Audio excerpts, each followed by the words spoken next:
ନମସ୍କାର ଦର୍ଶକ ବନ୍ଧୁ। ଓଡ଼ିଶାର ସମସ୍ତ ମହିଳାମାନଙ୍କ ପାଇଁ ଆସିଯାଇଛି ଏକ ବହୁତ ବଡ଼ ଖୁସି ଖବର।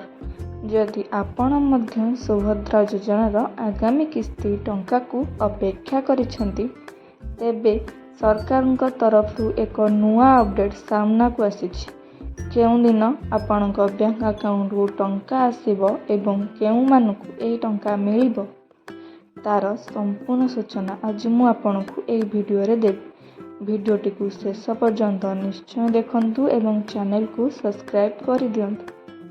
ବନ୍ଧୁଗଣ, ସରକାରଙ୍କ ନୂଆ ନିୟମ ଅନୁସାରେ ଯେଉଁ ମହିଳାମାନଙ୍କର KYC କିମ୍ବା ବ୍ୟାଙ୍କ ଆକାଉଣ୍ଟ ସହିତ ଆଧାର ଲିଙ୍କ ସମସ୍ୟା ଥିଲା, ସେଗୁଡ଼ିକୁ ସୁଧାରିବା ପାଇଁ ସରକାର ସମୟ ଦେଇଥିଲେ। ବର୍ତ୍ତମାନ ଏହି ପ୍ରକ୍ରିୟା ଶେଷ ହେବାକୁ ଯାଉଛି ଏବଂ ସରକାର ଖୁବ୍ ଶୀଘ୍ର ନୂଆ ହିତାଧିକାରୀ ଲିଷ୍ଟ ଜାରି କରିବେ। ଯଦି ଆପଣଙ୍କର ସବୁ ଡକୁମେଣ୍ଟ ଠିକ୍ ଅଛି, ତେବେ ଆଗାମୀ କିସ୍ତିର 5,000 ଟଙ୍କା ସିଧାସଳଖ ଆପଣଙ୍କ ବ୍ୟାଙ୍କ ଆକାଉଣ୍ଟକୁ ଡେବିଟ୍ ମାଧ୍ୟମରେ ପଠାଯିବ।